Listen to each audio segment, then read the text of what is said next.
Buenos días, queridos alumnos y alumnas de la Universidad San Martín de Porres. Soy Marco Antonio Martina Chávez, médico asistente del Hospital Nacional Guillermo Almenara Irigoyen. El día de hoy tenemos el grato honor de dictarles para ustedes la clase de parto obstruido. Los sinónimos de parto obstruido son parto anormal o parto distóxico. Si hablamos de un parto anormal, quiere decir que existe un parto normal. Si hablamos de un parto distóxico, significa que existe un parto eutóxico. Eu es normal, eutóxico, euforia, eutonía, eutanasia. Y si hablamos de distóxico, distóxico dis del griego es malo. Distonía, distóxico, dispareunia, disquesia, disuria, disartria, diarrea, etc. Si ustedes observan el CIE 10, encontrarán que está vigente hasta el 31 de diciembre de ese año y a partir del 1 de enero del 2018 empieza el CIE 11. Entonces encontrarán en su CIE 10 que el daño O64 es el que incluye al parto obstruido. Y este a su vez tiene 24 subtemas. El primer gran subtema es trabajo de parto obstruido debido a mala posición y presentación anormal del feto. Entonces acá la variable principal es el feto, que tiene 8 subtemas, el 064.0 al O64.9. El segundo gran subtema del parto obstruido es el trabajo de parto obstruido debido a anormalidad de la pelvis materna. Entonces, en el primero la variable era el feto, en este segundo la variable es la pelvis materna y va desde el O65.0 al O65.9, es decir, 8 subtemas, más los 8 inicial ya van 16. El tercer gran subtema es otras obstrucciones del trabajo de parto, o sea, ya prácticamente es una generalidad, que va del O66.0 al O66.9, 8 subtemas. 3 por 8, 24. Es imposible en 45 minutos hacer los 8 subtemas. De tal manera que vamos a desarrollar el día de hoy el más importante, el más frecuente, que es la distocia de hombros. Ahí tienen mi correo para cualquier consulta.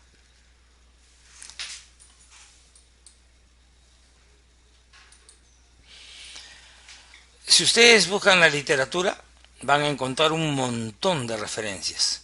Por ejemplo, en este caso, si ponen parto obstruido, van a encontrar 137.000 referencias.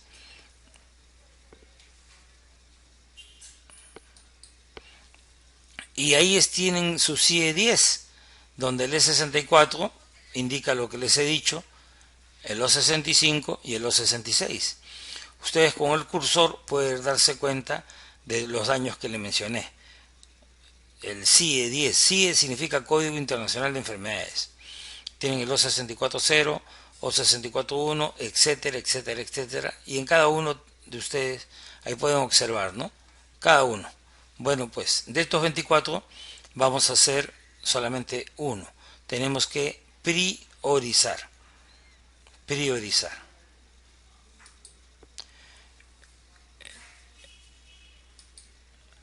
Trabajo de parto obstruido debido a distocia de hombros. Distocia de hombros, habíamos dicho que era algo malo, ¿no? Entonces, tosia viene de tokos, en griego, parto, o sea, algo malo en el parto, pero que es debido a los hombros. Acá tienen ustedes el hombro anterior, este es el hombro posterior, esta es la sínfisis del pubis. ¿Y qué es lo que busca la imagen? Que hay una impactación del hombro anterior en la cara posterior del pubis. Entonces, si esto sucede, el bebé no puede salir porque la cabeza ya salió. pero el resto del cuerpo no puede salir porque el hombro anterior está impactado. La sínfisis del pubis lo frena, es una obstrucción mecánica. Entonces, el trabajo de parto obstruido debido a distocia de hombros se define como la falla en el nacimiento de los hombros. Para que, ¿cuándo nace un bebé? Cuando sale todo el bebito. Entonces hay nacimiento de la cabeza, después nacimiento de los hombros, después nacimiento de la cadera. Son 3 niveles. Entonces puede haber nacido la cabeza, pero todavía los hombros no. Entonces la distocia de hombros es una falla en el nacimiento de los hombros, luego de la salida de la cabeza fetal del introito materno, obvio. O es la imposibilidad de uno o ambos hombros de atravesar el estrecho superior. El 70% de las impactaciones de los hombros es del hombro anterior. Quiere decir que 30% es del hombro posterior, pero hay veces ninguno de los dos hombros puede salir y los dos están impactados. Entonces, esta es una super emergencia obstétrica donde puede morir el bebé si no actuamos a tiempo o puede morir la mamá. Entonces se necesitan maniobras obstétricas adicionales, adecuadas, eficientes para lograr el nacimiento de los hombros y al poder salir el hombro sale el bebé, porque la cadera no va a ocasionar un problema, porque el diámetro de la cadera es muchísimo menor que el diámetro de los hombros. Esta patología, como ustedes están observando, se asocia a un trauma que puede ser la quinta parte o la tercera parte, o sea, es importante, trauma del nacimiento. El diámetro biacromial es mayor que el diámetro del estrecho superior. ¿Qué cosa es el diámetro biacromial? La distancia de los acromios, o sea, de los hombros. Si ustedes recuerdan su anatomía, ahí deben recordar este concepto. Y es mayor que el diámetro del estrecho superior. La pelvis tiene 3 estrechos: estrecho superior, estrecho medio y estrecho inferior. ¿Quién determina el estrecho inferior? El ángulo subpúbico y el diámetro intertuberoso. ¿Quién determina el estrecho medio? La distancia de las espinas ciáticas. ¿Y quién determina el estrecho superior? El diámetro, tiene diámetros anteroposteriores, transversos y oblicuos. El oblicuo y el transverso son grandes. Entonces, ¿cuál es el que interesa? El anteroposterior. Por eso, cuando el diámetro biacromial es mayor que el diámetro anteroposterior del estrecho superior, se va a dar la distocia de hombros. La presión en la sínfisis del pubis es 9 veces mayor que las fuerzas exógenas. Esta presión sobre la sínfisis del pubis del hombro impactado es 9 veces mayor. Este parto amerita una mayor fuerza en la tracción de la cabeza para lograr el nacimiento del bebé, y esto constituye una emergencia. Entonces, si el bebé se queda atascado porque hay una impactación del hombro anterior, y si queremos sacarlo a la bruta, a jalarlo a como dé lugar, sin hacer las maniobras adecuadas, vamos a ejercer una tracción enorme sobre la cabeza y sobre el cuello, y esto va a determinar posteriormente injuria en el plexo nervioso, en el plexo vascular, ¿no? Y ocasionando un daño mayor al bebé. El intervalo de tiempo entre el nacimiento de la cabeza y el cuerpo es 60 segundos. O sea, quiere decir que si nace la cabeza, tengo 60 segundos para que nazca el cuerpo, sin empujar, sin apurar las cosas, o sea, es el tiempo correcto. Pero si llego a los 60 segundos o más, se chupa la cabeza, y eso se llama el signo de la tortuga. Una tortuga, cuando tiene temor, esconde su cabeza. Entonces, en la distocia de hombros, la cabeza sale, pero después pasan unos segundos, 60, y se mete. Pero esto es ortodoxia, pero yo no voy a esperar hasta el segundo 55, 56, 57, porque prácticamente 55 es lo mismo que 60, 50 es lo mismo que 60, o sea, pero este es el límite. Generalmente es el hombro anterior el que se impacta en la sínfisis del pubis, ya lo hemos dicho, y el promontorio, y el hombro posterior se impacta en el promontorio. ¿Qué es el promontorio? la primera vértebra sacra. La episiotomía, según las referencias americanas, no es necesaria. Es lo que está escrito. Sin embargo, yo les pongo lo que está escrito. Sin embargo, en la vida real siempre hacemos una episiotomía porque esta va a facilitar que salgan los hombros. La episiotomía generalmente es mediana lateral derecha porque la mayoría de los que atendemos somos diestros. La episiotomía tiene 4 indicaciones fundamentales: parto prematuro, parto instrumentado, periné corto y macrosomía fetal. Entonces, aquí está escrito, sin embargo, es importante que sepan que debe hacerse. Entonces, se puede dar hasta el 3% de los partos vaginales, con respecto a la epidemiología, 10% cuando los criterios diagnósticos son claros. O sea, puede aumentar hasta 3 veces más, 3% y otras 10 veces, 10%. Diagnósticos son claros. ¿Qué cosa es un diagnóstico claro? Obesidad, diabetes, antecedentes de fetos macrosómicos. Y en el 30% constituye una disocia grave con morbilidad fetal. O sea, la tercera parte de los pacientes que hacen disocia de hombros, al final tiene una morbilidad importante, ya sea materna y o fetal. Complicaciones maternas, hemorragia postparto. ¿Qué significa? Que, una vez resuelto el problema, nace el bebé, pero va a tener hemorragia postparto. ¿Por qué? Por atonía uterina. ¿Qué es lo normal, lo correcto, lo esperado después que nazca un bebé? Que se contraiga el útero. En este caso, no se va a contraer. ¿Por qué? Porque el bebé ha sido grandazo. Probablemente detrás ha habido un trabajo de parto disfuncional y no se contrae. Entonces lleva a la atonía uterina y esta a la hemorragia. O se puede romper, ¿no? Porque ha sido un trabajo de parto disfuncional, porque el útero empieza a contraerse excesivamente, o jalamos, qué sé yo, y puede darse una ruptura uterina. O puede no pasar ni la atonía ni la ruptura, pero como es un fetazo, a la hora de salir va a desgarrar todo. Si es que el periné es corto, si es que el tejido fibromuscular es duro, fibroso, una mujer de mayor edad, etcétera, o no tenemos la pericia adecuada, o el recto estaba lleno, o la vejiga estaba llena, qué sé yo. Entonces esto puede llevar a un desgarro profundo que puede comprometer el recto, el esfínter. O si es que le hice el epicio, esta se corre.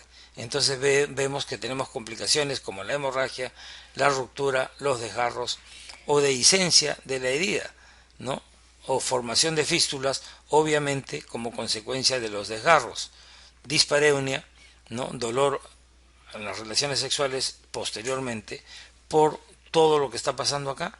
Incontinencia fecal, o sea, la paciente defeca sin que, o sea, normalmente uno defeca porque tiene sensación, acá no, acá es como la incontinencia de orina, que al toser, reír, estornudar se escapa la orina, acá lo mismo, se escapan las heces al toser, reír, estornudar porque el esfínter ya no contiene, porque todo el piso pélvico se ha debilitado.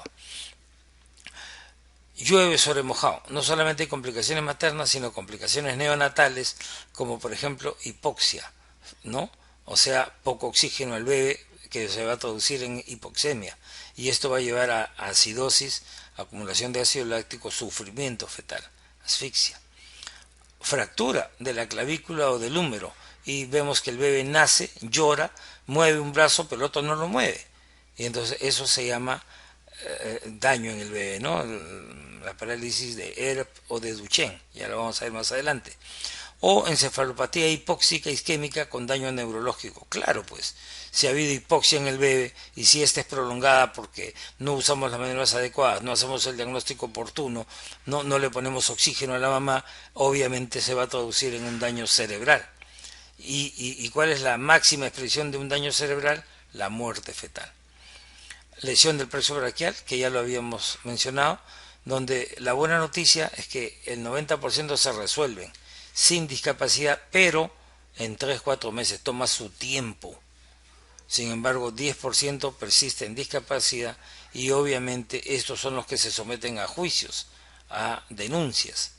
Cerca de la mitad no están asociadas a distocia de hombros. O sea, no todas las lesiones de plexo braquial son debidas a macrosomía fetal. Es técnica en la atención del parto. 4% ocurre después de una cesárea. O sea, esto es más común después de un parto vaginal. Pero en la cesárea, si igual no tenemos la pericia adecuada, porque el útero se contrajo rápidamente, porque la incisión en el útero no fue muy grande, sino muy chiquita, o no tenemos la pericia, y si extraemos rápido y feo y fuerte al bebé, lo vamos a lesionar. Estas son las parálisis de Herb-Duchenne, que es la más frecuente, que la lesión está a este nivel. Y la parálisis de Klumpe, que está más abajo, ¿no? Felizmente esta es la más frecuente. Manejo. Esta es una súper recontra emergencia. ¿Qué hay que hacer? Pedir ayuda, desesperadamente. Entonces esto nos va a ayudar. H, de pedir ayuda, helper. E, de hacerle episiotomía, evaluar. Les dijimos que el colegio americano decía que no, sin embargo, yo aconsejo a todos sí hacer. La maniobra de Marrovers, ¿no? Levantar los muslos sobre el abdomen. La presión suprapúbica, que se hace simultánea. Estas dos son simultáneas. Si fracasan estas dos, con una eficiencia de 70-80%, ambas combinadas son buenas, pero si fracasan, vienen las maniobras de rotación interna, ¿no? Maniobra de rotación. Y la última es la maniobra de Jacquemer, que es la sacar el brazo posterior. Y si todo fracasa, el roll, girar la paciente, ¿no? Girar la paciente, que se llama la maniobra de Gaskin. Sobre la primera y la segunda no vamos a hablar, porque es obvio ponerse a gritar como locos, y la segunda. Vamos a empezar a hablar sobre la tercera. ¿Qué es la maniobra de Marrovers? Implica la flexión de los muslos maternos contra el abdomen de la mamá. Entonces, si este es el muslo de la mamá, es flexionar la cadera. Esa es cadera es la articulación.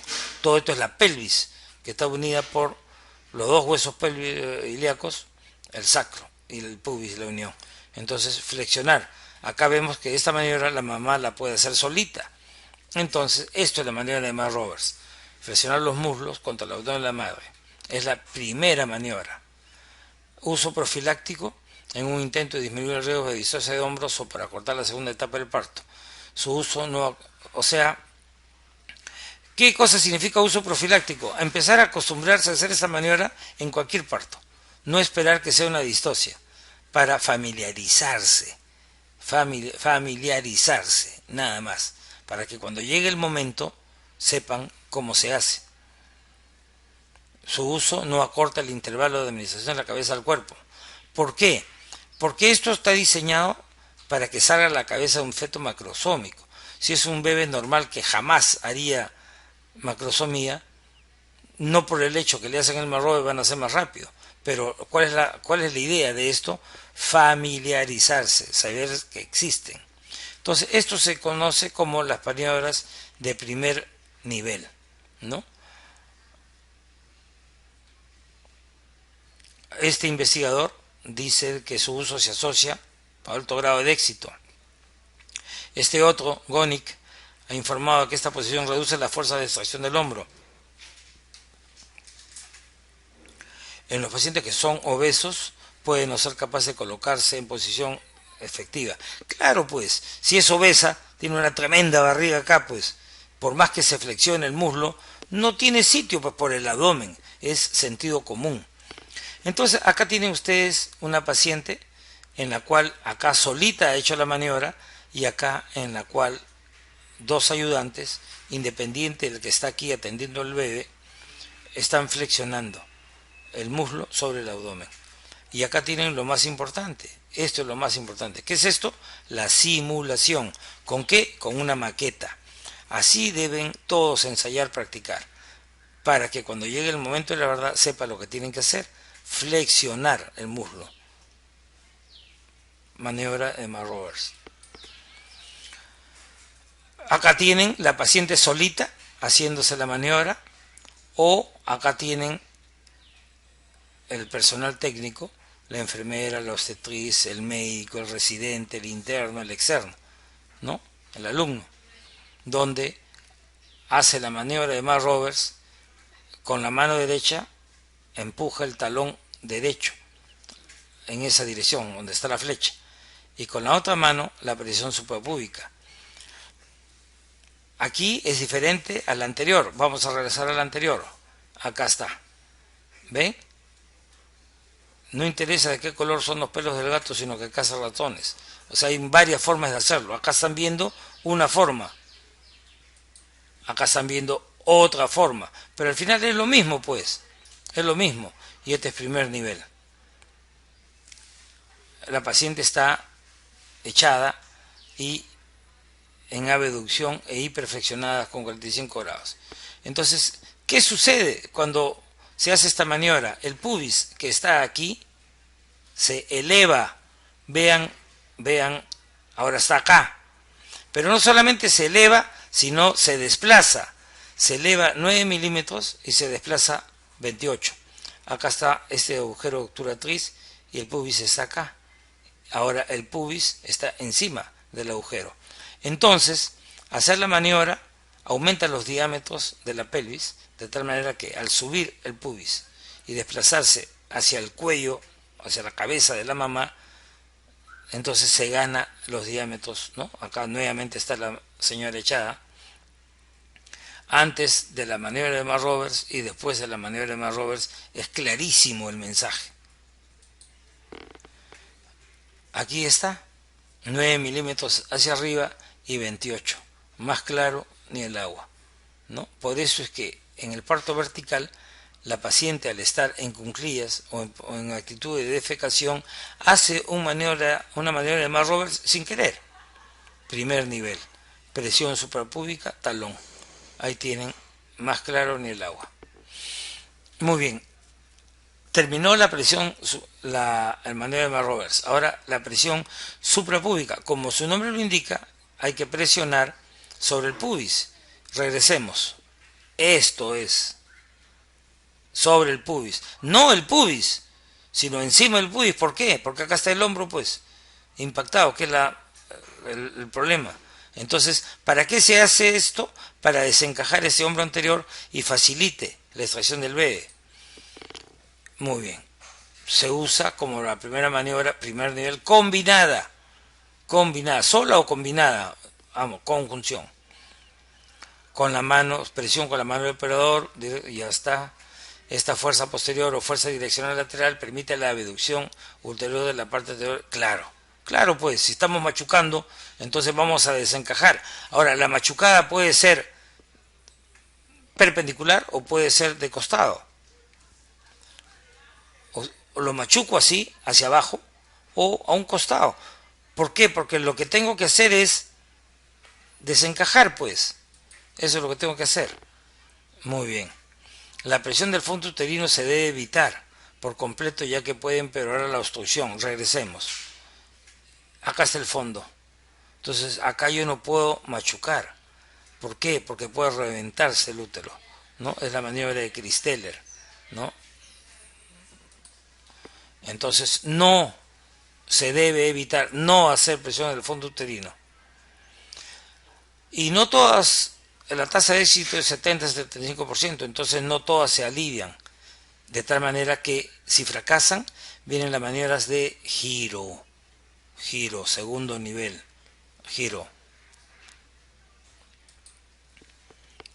Entonces acá está la simulación, los simuladores. Puede ser usando el talón, regresemos, el talón de la mano, la región tenar, la palma de la mano, o los dedos, clavándolos, como si fuera la tercera maniobra de Leopold. Pero la idea es que debemos machucar. Entonces, eso es lo que hay que ensayar. Pueden ser una mano encima de la otra, o formando un abanico, o una V, ¿no? Esa es la idea. Esto es lo que tienen que hacer siempre.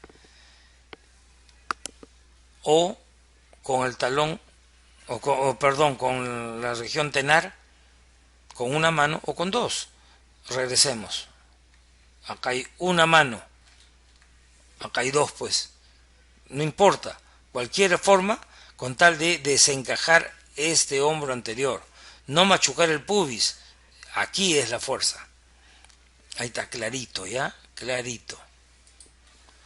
Muy bien. Fracasaron Marrovers y presión suprapúbica. Entonces tengo las maniobras de rotación. Las maniobras de rotación son dos. La maniobra de Goods y la maniobra de Rubin. Entonces, en la maniobra de Goods, madera en inglés, o tornillo. ¿Por qué tornillo? Porque para ajustar un tornillo se gira a la derecha, ¿no? Para desajustar es a la izquierda. Maniobra de Goods y maniobra de Rubin son las maniobras de giro o de rotación más comúnmente utilizadas para que salga el brazo. Goods aconsejó originalmente que aunque los hombros podrían ser demasiado grandes para ser alumbrados o entregados directamente a través de la pelvis materna con tan solo el pujo materno, usando el modelo de un tornillo, describió una técnica en la que mediante la aplicación de presión a la cara anterior o clavicular del hombro posterior y abduciendo y rotando este hombro, el hombro posterior podría girar 180 grados hacia la parte anterior. O sea, cuando uno gira un tornillo, lo gira hacia la derecha. Acá estamos haciendo lo mismo, ¿no? ¿Qué dice? Mediante la aplicación de presión a la cara anterior del hombro posterior. Si el hombro posterior está abajo, acá por ejemplo, esta es la cabeza. ¿Dónde está el hombro anterior? Acá. ¿Dónde está el hombro posterior? Acá. ¿Cuál es la porción clavicular? La que está delante pues de la clavícula. Entonces si yo empujo hacia acá y lo llevo hasta acá, es 180 grados pues. Aquí es al revés. Entonces acá tengo que empujar la cara posterior del hombro posterior para llevarlo ahí. ¿Ya? Por favor, lean bonito, no se hagan paltas. Está bien claro acá. Esto desimpactaría el hombro anterior obstruido. La impactación es acá, arriba. Entonces empiezo a empujar el hombro posterior, porque este es el que está impactado, ¿no? Entonces, está claro, ¿ya? Se mete la mano, hasta la cabeza, se mete la mano, y se busca, si esta es la cabeza, esta es la oreja derecha, oreja izquierda, y acá está la nariz, ¿dónde está el hombro anterior? Acá pues. Acá. Este es el hombro derecho. Y este es el hombro izquierdo. Entonces por eso está metiendo su mano en la cara posterior escapular del hombro posterior. Para girarlo pues. ¿No? Y empuja hacia allá. ¿No? Muy bien. Abducción. ¿Qué cosa es abducción? Lo contrario de la aducción. ¿Qué es la supinación? Lo contrario de la pronación, pues. Abducir es abrir. Entonces, en la maqueta, en la simulación, la maniobra de Goods o de sacacorchos es lo mismo, pues. ¿Cómo se saca un corcho? Se gira para la derecha, para que entre el tirabuzón y después se jala. Entonces, es ahí donde deben practicar. Acá, ¿qué está haciendo? Colocando sus dedos en la cara posterior del hombro anterior, pues. Si esta es la cabeza, la derecha es esta, ¿no? Y los dedos se están colocando. ¿Para qué? Para llevar al diámetro oblicuo. Una vez hecho eso, entonces ya se puede sacar el hombro anterior, que es el que está impactado. Entonces, ¿qué está haciendo acá? Colocando los dedos en la cara anterior del hombro posterior, clavicular, para girarlo. ¿Qué está haciendo acá? Colocando los dedos en la cara anterior clavicular del hombro anterior. ¿Para qué? Para girar, pues, porque está impactado aquí. Entonces, al girar, lo lleva al diámetro oblicuo y pueden hacer el B. Por eso se llama maniobra de giro. Rubin describe la modificación a la maniobra de Goods que recomendaron que ya sea el hombro anterior o posterior el que se acceda. Se debe proceder a una abducción y debe ser llevado hacia el tórax. Mientras que Marrovers es mientras que Goods, sacacorchos, es abducción, Rubin es aducción. Rubin tiene 2 sílabas, aducción tiene 3. y sacacorchos tiene 3, sacacorchos tiene 4, abducción tiene 4. Entonces acuérdense esa regla. Muy bien, en esta maniobra el operador coloca su mano en la cara posterior escapular, ya sea del hombro anterior o posterior, y debe también girar el bebé 180 grados para reducir la obstrucción. La maniobra original de Rubin también incluyó la aplicación simultánea de presión suprapúbica. Entonces, el hecho que haya fracasado Marrovers y presión suprapúbica en el primer nivel no significa que cuando yo haga las maniobras de giro, de sacacorchos, Goods, que es lo mismo, o Rubin, deje de hacer la presión suprapúbica. Hay que seguir haciéndola, obviamente con vejiga vacua. Después de la aplicación de cualquiera de las maniobras de giro, se intenta el parto a través de la aplicación de tracción suave hacia abajo. Entonces, si he hecho las dos maniobras para liberar los hombros y las he llevado al diámetro oblicuo, entonces ya pues jalo, pero suave, suave, tracción suave, porque si todo es correcto el bebé va a salir. En caso de fallar la maniobra de giro, en lugar de intentar otra vez esta, se debe intentar el hombro posterior. Entonces, una vez se hace Goods, una sola vez se hace Rubin. Si fallan, entonces ya se deja de insistir y se hace la maniobra de Jacquemer, o sea, extraer el brazo posterior. En las diapositivas anteriores habíamos visto, vamos a regresar. Ahí está, ahí está. Muy bien.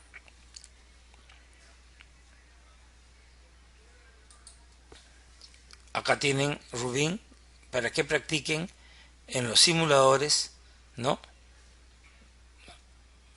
Ahí tienen, ¿no? Entonces, cara posterior del hombro posterior, cara anterior del hombro anterior, maniobra Rubin.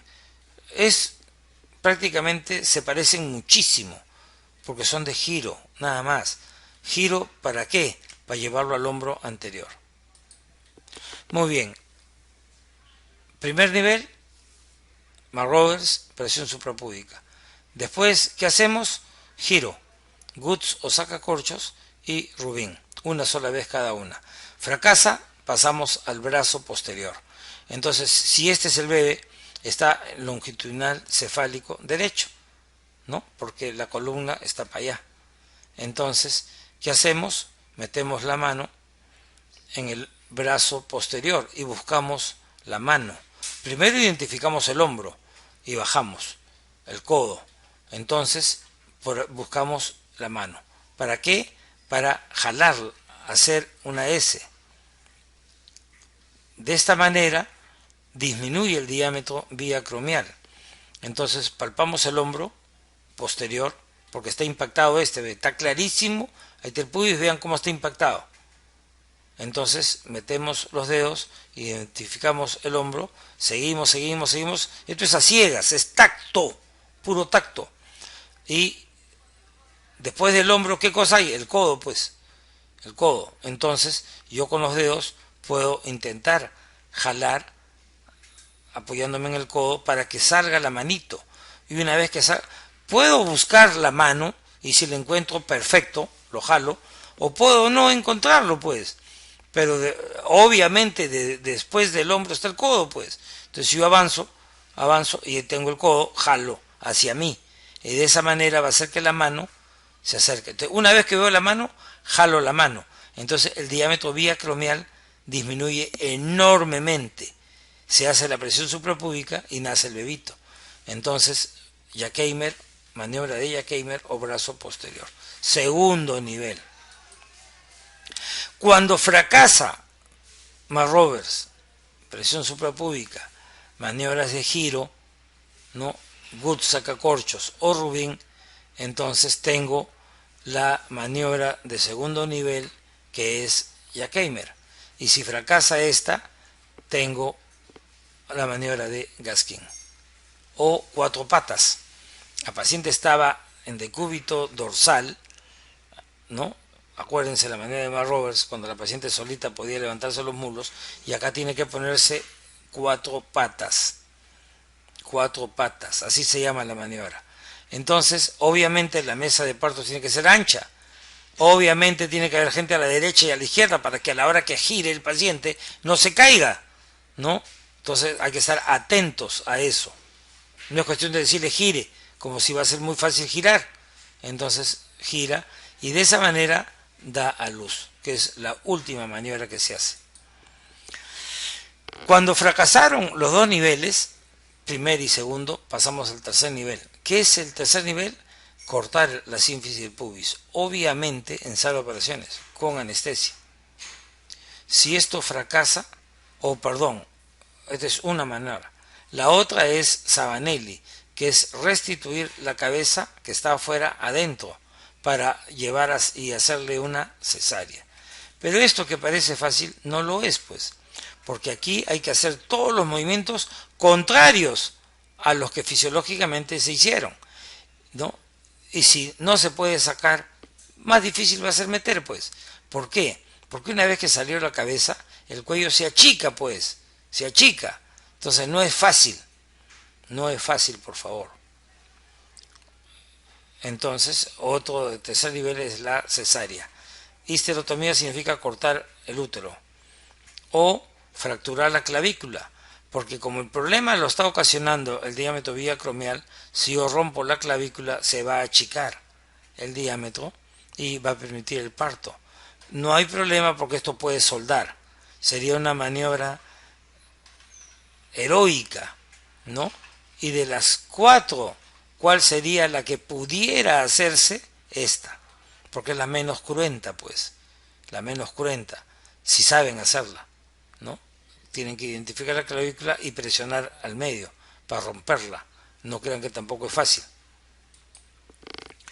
La diabetes y la macrosomía representan los mayores factores de riesgo para la distocia de hombros. Sin embargo, la mayoría de distocias de hombro ocurren en bebés de peso normal.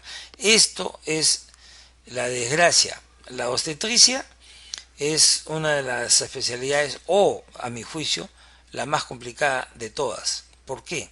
Porque en medicina, en todas las especialidades hay factores de riesgo. En obstetricia también. Pero ¿cuál es la desgracia? De que la mayoría de las distocias de hombro ocurren en bebés de peso normal. Sin embargo, si ya es diabética, es obesa y tiene antecedentes de macrosomía porque es una diabetes mal controlada, son obviamente factores de riesgo a tener en cuenta. Pero esto es lo que tienen que estar atentos, esto de acá.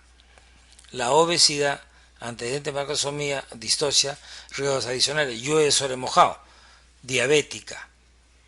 El bebé que voy a parir es enorme y tengo obesidad o tengo antecedentes de haber parido bebés macrosómicos o antecedentes de haber hecho distocia. Entonces tengo 5 factores que me van a determinar que en este parto yo haga distocia de hombros. El diagnóstico ecográfico puede ser difícil. ¿Quién hizo la ecografía? ¿Con qué ecógrafo? ¿A qué hora la hizo? Saliendo de guardia, en la mañana, estaba descansado o no, en su consultorio particular, ¿no? Etcétera, etcétera. Y recordar que tiene una variabilidad de más o menos 2.5. O sea, el peso que me diga no necesariamente es el adecuado.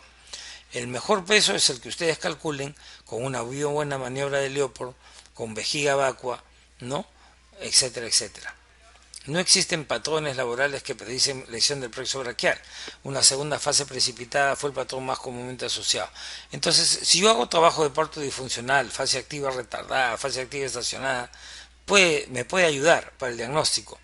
Pero lo que se observa más es una fase precipitada por una hipertonía uterina. O sea, tenemos el útero que está súper excitado.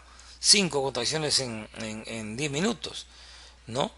Entonces, este es el patrón más comúnmente, y esto puede hacer pensar que como es tan rápido, de repente es un bebé chico, pero sin embargo puede dar distocia de hombros.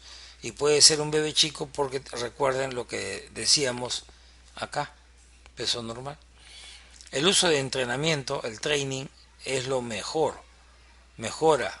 ¿Por qué? Si conocemos la anatomía, practicamos, conocemos la fisiología, estudiamos la clase y no estudiamos antes del examen. Si vemos simulación, videos, entren a YouTube y pongan.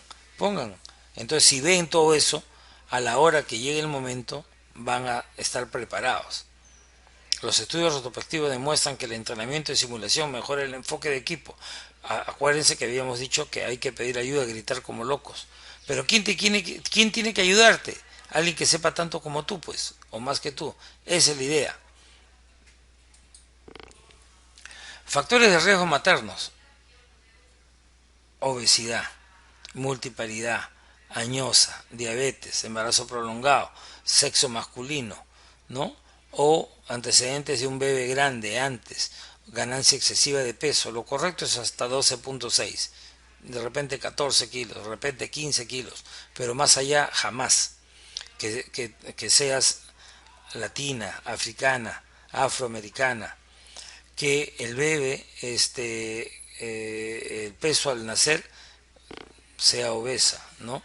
Factores de riesgo: la distocia, factores maternos, fetales, macrosomía sospechada, relacionadas a la labor, fase activa estacionada, retardada, etcétera.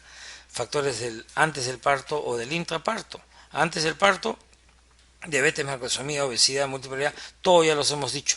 La talla corta. En el intraparto, inducción de labor, anestesia epidural. ¿Por qué? Porque al quitarte el dolor, ya se abandona la paciente, no hay el pujo, no hay dinámica, no hay nada. Parto instrumentado, parto precipitado, ya lo hemos dicho. Estas son cartillas que están diseñadas para este fin en los hospitales de países del primer mundo, donde se pone la fecha, el nombre del paciente, información ante parto. ¿Es diabética, sí o no? Pregestacional, diabetes tipo 1, tipo 2, diabetes gestacional, usa insulina o no, cuánto se estima el peso. En el parto, anotar pues el inicio de la labor, de la primera fase, la segunda, a qué hora fue el parto de la cabeza, el parto posterior del hombro, y qué distancia de tiempo tiene que haber en esto, cuántos, 30 segundos, 40, 50, 60, 80, 2, 120, ya ustedes saben que es 60, ¿no? Se usó forceps, se usó vacuum, etcétera. Todo esto está diseñado para que se vaya anotando, y esto va a servir porque cuando pasen las semanas, los meses, uno evalúa y se da cuenta, pues le hice episiotomía, hice esta maniobra, presión suprapúbica, ¿no? Hice Rubin, hice Marrovers, el parto hice Jacquemer, fracturé la clavícula, hice Sabanelli, otras como por ejemplo que Gaskin, sin fisiotomía, cesárea, Sabanelli. ¿Qué cosa hice? Pues los resultados del bebé. Entonces, en la medida que yo tenga esta información, me va a servir pues cuando tenga 10, 20, 30, 50 casos en varios años, para tomar decisiones, para diseñar políticas, para entrenar más, y de repente ya no un día a la semana, sino 2 veces por semana practicar, etcétera, etcétera. Muy bien, acá tienen un algoritmo. Esto ayuda, facilita, no significa que sean fanáticos y tengan que hacer esto al pie de la letra, pero ayuda pues un montón. Entonces, primero, como locos, pedir ayuda, ¿no? Y las maniobras. Acá está, lo que hemos dicho. Considerar episiotomía, no está diciendo que no lo hagan, considerar, ¿no? Muy bien. Maniobras de rotación, o sea, Marrovers, perdón, sacacorchos, Goods, Rubin, o Jacquemer, brazo posterior, o todas las maniobras, Gaskin, etcétera, etcétera. Acá tienen otra forma de obtener la información: el día, la hora, quién realizó, la firma, ¿no? Cuándo nació el bebé, etcétera, ¿no? Toda la información necesaria. Todo esto es importantísimo. Entonces no hay una sola forma. No hay una sola forma. Hay diferentes formas. Pero lo importante es que tienen que familiarizarse con esto, creer en esto, llenarlo y evaluar en el tiempo. Y esto los va a ayudar un montón. Entonces, para mí ha sido un altísimo honor estar con ustedes de esta forma. Me gustaría verlos a la cara, me gustaría responderles sus preguntas. No es posible, pero me tienen a sus órdenes. Yo trabajo en el cuarto A oeste del Hospital Almenara, me tienen a sus órdenes, soy Marco Martina. Esto se ha revisado, estos son los libros, las revistas, ¿no? Obviamente no hemos usado ningún periódico, ninguna revista, ¿no? Nada. Las electrónicas, este libro que lo deben tener en su celular y consultarlo todos los días tienen que estudiar. Muy bien, queridos alumnos, creo que esta es la última diapositiva. Sí, sí, sí es la última. Y recordar que nuestra universidad está acreditada internacionalmente y la universidad la prestigiamos a través de sus profesores, pero lo más importante, a través de sus alumnos, o sea, vosotros. Un abrazo y hasta cualquier otra oportunidad.